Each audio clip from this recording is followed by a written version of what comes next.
अब जो रिसेंट हमारी आईपीसीसी की रिपोर्ट आई है, that is the 6th assessment report. अब इसकी हम देखते हैं क्या की फाइंडिंग्स है। What are the key findings of the 6th assessment report of IPCC. ये मैंने आपको इसलिए दिया, क्लाइमेट चेंज पे ऐसे भी आ जाता है कई बार, तो आप वहां पे भी लाइनें यूज कर सकते हैं। आज बताऊंगा कैसे कोई ऐसे आए या कोई आपका क्वेश्चन आए तो कैसे आप कंक्लूड कर सकते हो अच्छे पॉजिटिवली, ठीक है ना। कुछ कोट्स भी हैं आज आपको मैंने ये मतलब पूरा क्लाइमेट चेंज आपका प्री मेंस और एसे तीनों के पॉइंट ऑफ व्यू से कंप्लीट कर दूंगा। कुछ कोट्स भी बताऊंगा लास्ट में कि कैसे आपको कोट लिखनी थी ऐसे का अगर आता है कोई क्लाइमेट चेंज के ऊपर।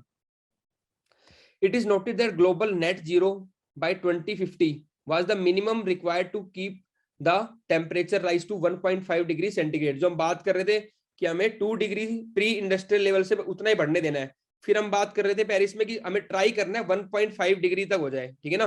तो ये कह रहा है कि अगर हम नेट जीरो का जो टारगेट है बाय 2050 अगर एडॉप्ट कर लेंगे तो ही हम इस टारगेट को अचीव कर पाएंगे, ये इसकी ऑब्जर्वेशन है। Then the average surface temperature of the earth will cross 1.5 degree over pre-industrial levels in the next 20 years। तो कह रहा है अगर ऐसे प्रेजेंट वाल जो हम बर्निंग कर रहे हैं उस हिसाब से CO2 रिलीज कर रहे हैं तो ये जो टारगेट है हमारा 1.5 degree centigrade of pre industrial level that will be cross bye 2040, और ये फिर काफी दिक्कत हो जाएगी, ठीक है। And the 2 degree by the middle of century, और 2050 तक हम 2 डिग्री राइज कर चुके होंगे with the sharp reduction of emission, without sharp reduction of emission. अगर हमने रिडक्शन नहीं किया तो ये जो टारगेट है, मतलब टारगेट तो क्या है, ये मतलब ये लिमिट है that we will cross that limit. This is the first time that IPCC has said that the 1.5 degree centigrade warming was inevitable in even in the best scenario. वो कह रहा है एक 1.5 डिग्री सेंटीग्रेड टेम्परेचर तो बढ़ेगा ही चाहे कितना भी हम जोर लगा लें ऐसा लग, ठीक है। तो काफी इस बार पेसिमिस्ट रिपोर्ट थी ये। तो पेसिमिस्ट नहीं, मतलब हमारी आंख खोलना चाह रहे हैं वो कि भाई एक्शन इज नीडेड, है ना। Carbon dioxide concentration are highest in the last 2 million years. ये सब डेटा आप दोगे और बताओगे कि ये मैं नहीं कह रहा, क्योंकि वहां पे क्वेश्चन ऐसे आएगा कि क्लाइमेट चेंज पे अभी एक्ट करने की नेसेसरी इमरजेंसी है, तो आप ये बताओगे बहुत जरूरी है, टाइम आ गया है, और ये सब आईपीसीसी का डेटा कह रहा है, ठीक है। उसकी असेसमेंट रिपोर्ट के पॉइंट्स मतलब फाइंडिंग्स कह रही है। The world has already depleted 86% of its available carbon budget. अब कार्बन बजट क्या होता है बताता हूँ, ठीक है। तो जो भी कार्बन बजट है, ठीक है, वो उसका हम 86% तो डिप्लीट कर चुके हैं। कार्बन बजट क्या होता है कि हमें कुछ पर्टिकुलर हम एमिशन कर सकते हैं, किसके लिए, अगर हमें 1.5 डिग्री सेंटीग्रेड तक रीच करना है।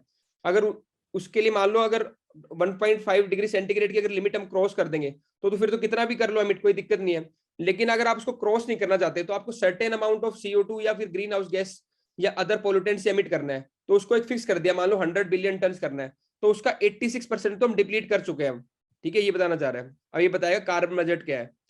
Carbon budget is the amount of CO2 that the humanity can emit with while still having a chance to contain global warming with 1.5 degrees centigrade compared with the pre-industrial level as advocated by the Paris Agreement। तो यही बता रहा हूं मैं आपको कि carbon budget क्या होता है, कि वो जो 1.5 degree centigrade pre industrial level की लिमिट है, अगर हम उससे नीचे रहना चाहते हैं तो एक particular amount of CO2 release कर सकते हैं हम, और उसका हम 86% ऑलरेडी हम क्या कर चुके हैं, एमिट कर चुके हैं।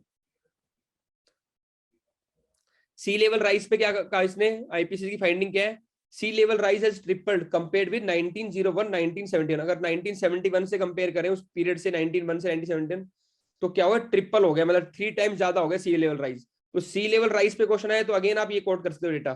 तो डिफरेंट आंसर्स में आपको ये डेटा हेल्प करेगा आईपीसीसी का। The Arctic sea is the lowest in the Arctic sea ice is the lowest it has been in 1000 years. तो जो आर्कटिक सी की जो आइस है that has been lowest in the 1000 years. Coastal areas will see continued sea level rise throughout the 21st century resulting in the coastal erosion and more frequent and severe flooding in the low lying areas। तो coastal area और बढ़ क्या होगा, continuously क्या होगा, inundated होगा, और there will be more coastal erosion and flooding in the low lying areas.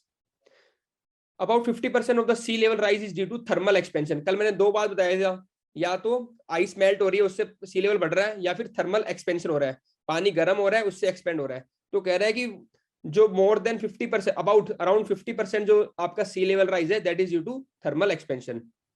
When water heats up, it expands, thus warmer ocean simply occupy more space। इससे क्या होगा आपका थर्मल एक्सपेंशन, उसके कारण क्या हो रहा है, sea level rise. Precipitation and drought, तो हमने सी लेवल राइज के बारे में देखी क्या, अब देखते हैं बारिश में क्या फर्क पड़ रहा है और ड्रॉट में। every additional of 0.5 degrees centigrade of warming will increase hot extremes, extreme precipitation and drought. Additional warming will also weaken the earth's carbon sink present in plants, soil and ocean. तो बारिश जो है, ठीक है, drought है, तो इनकी severity क्या बढ़ती जाती है हर 0.5 डिग्री सेंटीग्रेड से। उसके जितना अगर मान लो 0.5 डिग्री सेंटीग्रेड बढ़ रहा है, तो there will be increase events of the hot extremes, extreme precipitation and drought. और उसके साथ साथ जो हमारा कार्बन सिंक है, यानी कि पेड़, ठीक है, सॉइल और ओशन, उन पे भी इफेक्ट पड़ेगा, ठीक है ना। तो पेड़, मान लो पेड़ अगर एक पर्टिकुलर टेम्परेचर में ग्रो कर रहे हैं, अगर वो क्लाइमेट चेंज के कारण वाटर स्ट्रेस हो रहा है, तो there is a destruction in the flora also. तो वो कार्बन सिंक डिस्ट्रॉय हो रहा है, प्लस सॉइल की कंडीशन खराब हो रही है, उसके साथ साथ ओशन में क्या हो रहा है, ओशन एसिडिफिकेशन हो रहा है, and this all are will further increase the global warming. Heat extreme बढ़ेंगे, ठीक है, have increase while cold extreme has decrease, and this trend will continue over the coming decades over Asia. तो Asia के ओर क्या होगा, आपके को हीट एक्सट्रीम बढ़ते जाएंगे भी आने वाले टाइम में। रिट्रीटिंग स्नो लाइन, मैंने बताया था कल भी कि मान लो एक माउंटेन है, ठीक है, उस पर पहले नीचे स्नो मिल जाती थी, अब धीरे धीरे क्या हो रहा है, ऊपर की तरफ शिफ्ट हो रही है स्नो लाइन। स्नो लाइन क्या हो रही है, रिट्रीट हो रही है ऊपर की तरफ। मैं बता रहा था ना, एप्पल पहले नीचे कल्टीवेट हो जाते थे, फिर अब धीरे धीरे ऊपर शिफ्ट हो रही है ट्री लाइन की, क्योंकि टेम्परेचर बहुत बढ़ता जा रहा है। तो there is a retreating snow line, retreat मतलब पीछे ऊपर की तरफ जा रही है स्नो लाइन। अब हमें काफी ऊपर जाना पड़ता है स्नो देखने के लिए, पहले नीचे एल्टीट्यूड पे मिल जाती है कंपैरेटिवली। तो there is a retreating snow line and melting glacier is a cause of alarm as this can cause a change in the water cycle. Obvious सी बात है, जब ग्लेशियर कम होंगे तो फ्रेश वाटर भी कम आएगा, and it will affect the water cycle, precipitation pattern, increase floods, एकदम से पानी आएगा तो फ्लैश फ्लड बढ़ेंगी, as well as an increased scarcity of water in the future। और फ्यूचर में क्या होगा, there will be scarcity of water in the states across the Himalayas। Net zero emission की बात करें तो several countries more than 100 have already announced their intention to achieve net zero emission by 2050। These include major emitters like USA, China, European। अब धीरे धीरे 2050 तक सब कह रहे हैं we will achieve the target of net zero emission। IPCC has informed that global net zero by 2050 was the minimum required to keep the temperature rise to 1.5 degree centigrade.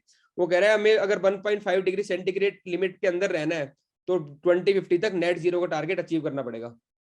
China, the world's biggest emitter, has a net zero goal of for 2060। China ने 2060 के लिए रखा है। Population at risk, noting that over 3.5 billion people, over 45% of global population were living in the highly vulnerable to the climate change।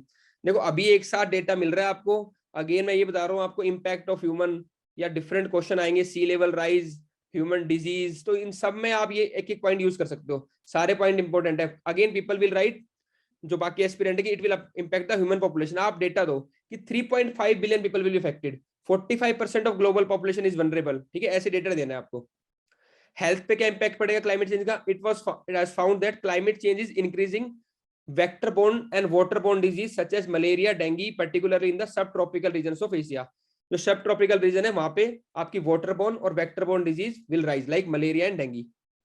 It has also said that death related to circulatory, respiratory, diabetic and infectious disease as well as the infant mortality are likely to increase with the rise in temperature। तो बाकी disease, not only waterborne and vector-borne, circulatory, respiratory, diabetic and infectious disease will also rise to increase, and there will be higher infant mortality।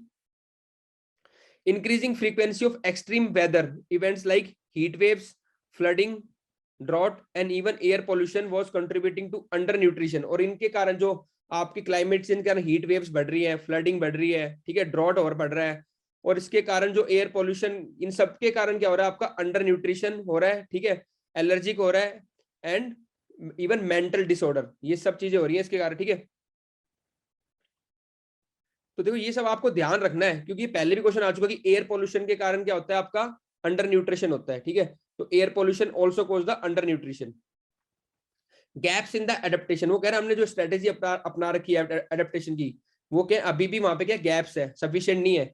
The report also highlight the large gap in the adaptation action that are being taken and the efforts that are required. It says that these gaps are result of, और किस कारण gap है, fully तरीके से हम क्यों नहीं कर पा रहे एडेप्टेशन टेक्निक फुल तरह से अप्लाई क्यों नहीं कर पा रहे, because of lack of funding, ये चैलेंजेस है, ठीक है। पॉलिटिकल कमिटमेंट नहीं है, कंट्रीज कर ही नहीं रही कमिट, ना ही उनको अप्लाई कर रही है। रिलायबल इंफॉर्मेशन नहीं है, data and sense of urgency, ये बहुत जरूरी है। अभी तक हमें लग रहा है कि there is no sense of urgency, हो जाएगा काम, ठीक हो जाएगा सब अपने आप, ठीक है ना। तो ये सारे पॉइंट कीवर्ड्स हैं, इसलिए डाले मैंने। बहुत बड़े डॉक्यूमेंट से सिलेक्ट करके कीवर्ड्स चूज किए, आपके लिए ध्यान रखना, इसको अच्छे से करो। Adaptation is essential to harm. Adaptation is essential to reduce harm, but it is to be but if it is to be effected, it must go hand in hand with the ambitious reduction in the greenhouse gas emission, because with increased warming the effectiveness of many adaptation options decline. देखो मैंने पहले बताया था adaptation क्या करता है कि warming हो गई है, क्लाइमेट चेंज हो रहा है, तो उससे हमें एडेप्ट करना है, लेकिन कल को और ज्यादा होगी तो कितना एडेप्ट करेंगे हम। तो यही कह रहा है कि एडेप्टेशन और मिटिगेशन, जिसमें हमें CO2 को रिड्यूस करेंगे, वो they should go hand in hand. तो ये नहीं है कि बस एडेप्टेशन पे फोकस करते रहे, हमें मिटिगेशन के भी स्ट्रेटेजीज को भी अप्लाई करना है। In addition to technological and, ये सारे आप कंक्लूजन में यूज कर सकते हो कि टेक्नोलॉजिकल और इकोनॉमिकल चेंज तो ठीक है, the shift in the most aspect of society are required to overcome the limits of adaptation, build resilience, reduce climate risk to tolerable levels, guarantee inclusive, equitable and just development, and achieve societal goals without leaving anyone behind. तो ये सारी बातें कब होंगी? Technological change ठीक है अपनी जगह, सोसाइटी में जो है उनको भी क्या करना है, एक थिंकिंग में और सब चीज में एक सेंस ऑफ अर्जेंसी होनी चाहिए, रिसोर्स ऑप्टिमल यूटिलाइज करना चाहिए, वेस्ट नहीं करना चाहिए, उनके भी एक सोसाइटल लेवल पे चेंज रिक्वायर्ड है। अब इंडियन सब कॉन्टिनेंट स्पेसिफिक फाइंडिंग, तो हमारा जो इंडियन सब कॉन्टिनेंट है वहां पे उसके भी कुछ फाइंडिंग्स बताइए आईपीसीसी ने, वो क्या है?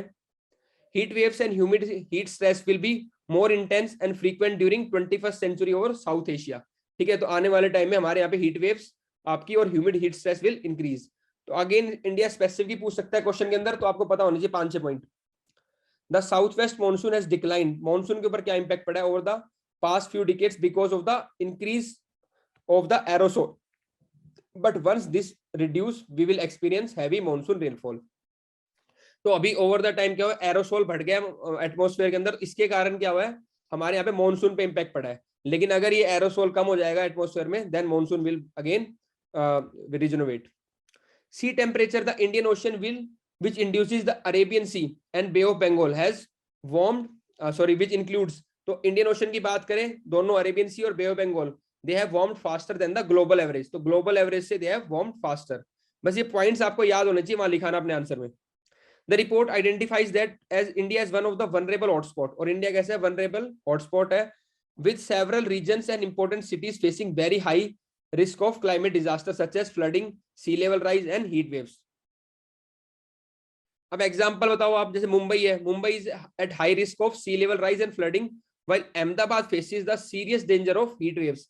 ये तरीका आपको अपनी आंसर राइटिंग में अपनाना है, कोई भी आप स्टेटमेंट दे रहे हो उसको सब्सटेंशिएट करो एग्जांपल से। ये मैंने बताया कि यहाँ सी लेवल राइज होने वाला है, फ्लडिंग होगी, हीट वेव्स बढ़ेंगी, तो यहाँ नीचे मैंने क्या किया, साथ साथ एग्जाम्पल भी दे दिया कि Mumbai is subject to the high risk of sea level rise and flooding, while Ahmedabad will face serious danger of heat waves. अब देखते हैं global climate change finance infrastructure, ठीक, आर्किटेक्चर सॉरी। इससे पहले एक बात और चीज देख लो आप, मैं आपको एक दो कुछ कोड बता देता हूं।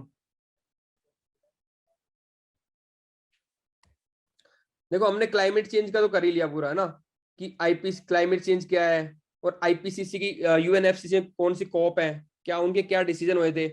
फिर मैंने आपको बताया कि आईपीसीसी का क्या कहना है, क्या उसकी कंडीशंस है, ठीक है। उसके साथ साथ ये 3-4 कोट और देख लो जो आप अपने आंसर में यूज कर सकते हो। कोट्स ऑफ ग्रेटा थनबर्ग, ठीक है, ग्रेटा थनबर्ग की कुछ कोट्स हैं, ठीक है। ये कौन है? क्लाइमेट एक्टिविस्ट है, ये आप अपने आंसर से यूज कर सकते हो। तो ये इनकी कुछ कोट्स देखो। I am sure the moment we start behaving as if we are in an emergency we can avoid climate and ecological catastrophe. जो मैं आपको बात कह रहा था कि अभी टाइम किसकी, अर्जेंसी की टाइम है, तो ये भी ये कह रही है कि जैसे हम रियलाइज कर लेंगे it's a kind of emergency, ठीक है ना, हमें एक्ट करना ही करना है, we will able to reduce या फिर अवॉइड दिस कैटास्ट्रोफ, जो कि क्लाइमेट चेंज के कारण होने वाला है। तो ऐसी चीज आपको लिखनी है अपने आंसर में। We must start today, we have no more excuses, ठीक है। Then humans are very adaptable, we can still fix this. ये कितना पॉजिटिव कोट है, मैं आपको हमेशा कहता हूँ जो एसे हो आपका पॉजिटिव नोट पे एंड करो, या इवन कई बार आंसर भी अगर आप इस तरीके से करोगे तो एग्जामिनर को बड़ा अच्छा लगेगा, candidate is very positive in his approach, की सॉल्यूशन फिक्स करना चाहता है। Humans are very adaptable, we can still fix this, यानी कि अभी भी होप बता रहे हो, ठीक है ना।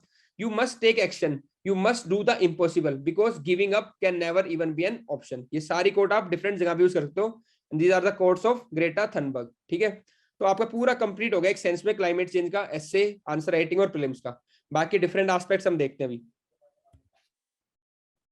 ये यूपीएससी के कुछ क्वेश्चंस है, ठीक है, इस बार जो क्वेश्चन आया था आपके 2021 मेंस के अंदर, explain the purpose of green grid initiative launched at the world leader summit at the COP26 UN climate change. ठीक है, ये हमने डिस्कस किया था ग्रीन ग्रिड इनिशिएटिव। उसके बाद when was this first idea floated in the ISA, और ISA के अंदर कब हुआ था ये भी मैंने आपको बताया था। ऐसे ही describe the major outcomes of COP26 and what were the commitments made by India at this conference. सीधे सीधे हैं, हम दोनों क्वेश्चन डिस्कस कर चुके हैं कल, ठीक है ना। चलो